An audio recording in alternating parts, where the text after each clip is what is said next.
Donc bonjour Philippe, vous êtes CEO et cofondateur de la startup Celeos. Je vous remercie d'avoir accepté cette interview. Pouvez-vous nous présenter l'entreprise Celeos et la mission qui la guide?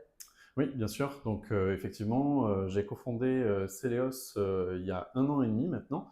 On est une entreprise Deep Tech et MedTech basée à Lille, au niveau du campus du CHR. Et notre objectif, c'est de concevoir un dispositif médical de guidage chirurgical pour le retrait des cancers.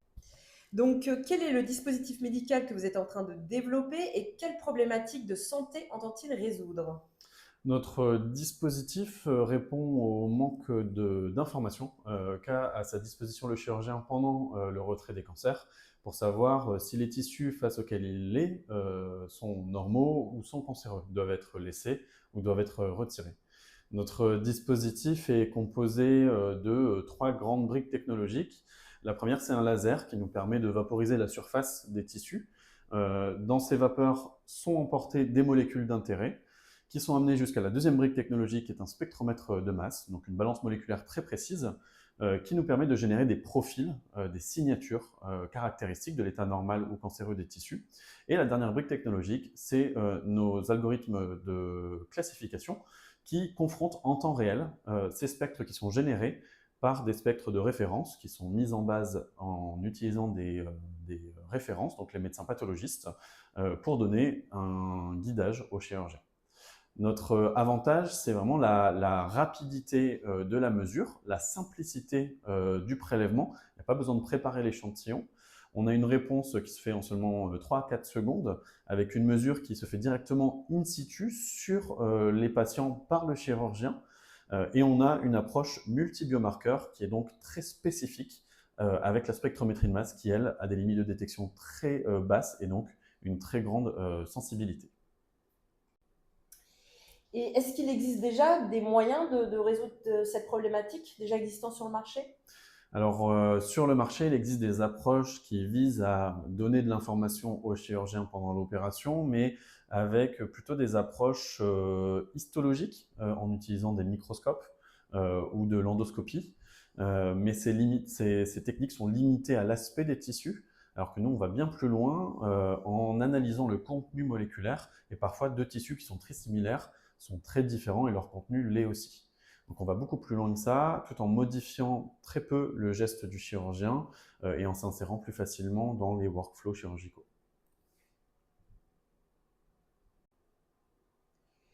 Donc pourquoi avez-vous décidé de faire appel à Startilabo pour mettre en place vos achats de laboratoire?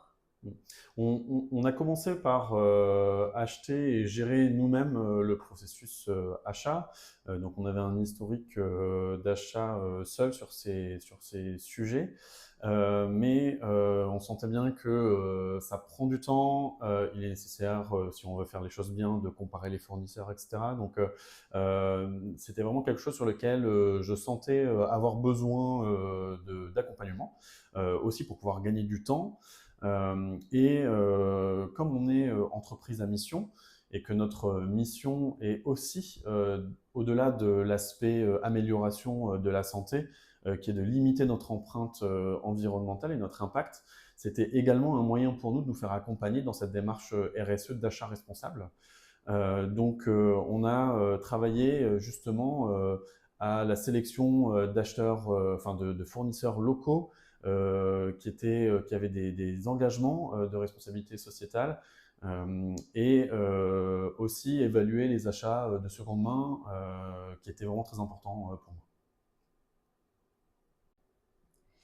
Donc l'accompagnement de Startilabo consistait en une formation de votre lab manager et la mise en place des premiers contrats fournisseurs. Quel aspect de cet accompagnement a été le plus bénéfique pour votre entreprise jusqu'à présent? Ça a été multiple parce que finalement, cet accompagnement nous a permis vraiment de structurer nos process d'achat en prenant en compte cet aspect d'éco-responsabilité, comme je le disais. La formation a été vraiment très intéressante puisque, en étant une jeune start-up avec des volumes d'achat un peu réduits, on ne se sent pas forcément dans la capacité de négocier des prix, alors qu'en fait, c'est tout à fait possible. Et ça a vraiment fait la différence dans la relation qu'on a mis en place avec nos fournisseurs. Quel impact les négociations réalisées ont-elles eu sur la performance globale de votre entreprise? C'est arrivé à plusieurs niveaux. Déjà, on a très rapidement pu comptabiliser des réductions des économies de plus de 3 000 euros, donc ce qui a totalement absorbé le coût de l'accompagnement, et ce qui déjà en soi était très intéressant. Et maintenant, avec le recul sur les prix qu'on a négociés par rapport au prix catalogue, on a des réductions qui vont de 45 à 90%, ce qui quand même est très intéressant dans la diminution de cet impact du budget achat. Par l'année, donc vous êtes ingénieur de recherche en spectrométrie de masse. Alors, quelle était votre expérience dans les achats? Alors pour moi, mon expérience dans les achats, elle était complètement nulle. J'avais jamais, avant de travailler chez Celeos, eu l'occasion de passer des commandes pour les différents labos dans lesquels j'ai travaillé précédemment. Donc, vous avez suivi la formation aux pratiques aux techniques d'achat et de négociation de Starty Labo, qui est dédiée pour les lab managers. Pouvez-vous nous parler un peu plus de cette expérience de formation avec Sandrine? Donc, c'est une formation qui a duré un total de 3 mois, au rythme d'une visio d'1 heure par semaine. Et c'est un mélange entre une formation théorique d'un côté et une application pratique pour les commandes qu'on avait à passer sur le moment pour le labo. Donc, comment l'accompagnement vous a aidé à sélectionner vos premiers fournisseurs, mettre en place votre stratégie d'achat, bien que Celeos soit une entreprise récente? Alors, l'accompagnement nous a permis tout d'abord de découvrir les différents fournisseurs qui existaient. On avait des contraintes notamment géographiques pour réduire l'impact carbone de notre service achat. On cherchait les fournisseurs les plus proches géographiquement de nos locaux. Donc ça nous a permis de découvrir les différents fournisseurs et ensuite de choisir les fournisseurs les plus adaptés à nos besoins, qui avaient les catalogues qui correspondaient le mieux à nos besoins, et réduire un maximum la liste pour simplifier notre activité et réduire le temps passé au quotidien pour les achats pour Celeos. Et quelles compétences spécifiques avez-vous acquises avec cette formation? Alors, la première compétence et celle que j'utilise le plus au quotidien, ça va être la négociation. Ça m'a permis de découvrir que les capacités de négociation qu'on avait auprès des fournisseurs, comment interagir avec les fournisseurs, avoir les bons contacts, trouver les bons contacts auprès des fournisseurs. Et même maintenant, après la fin de la formation, quand j'ai besoin de rencontrer un nouveau fournisseur, je sais comment interagir avec lui, comment démarrer une négociation et trouver les bons interlocuteurs. Donc au quotidien, c'est vraiment les compétences qui me servent le plus. Donc, et pouvez-vous nous partager un exemple de négociation réussie que vous avez réalisée avec le soutien de Sandrine?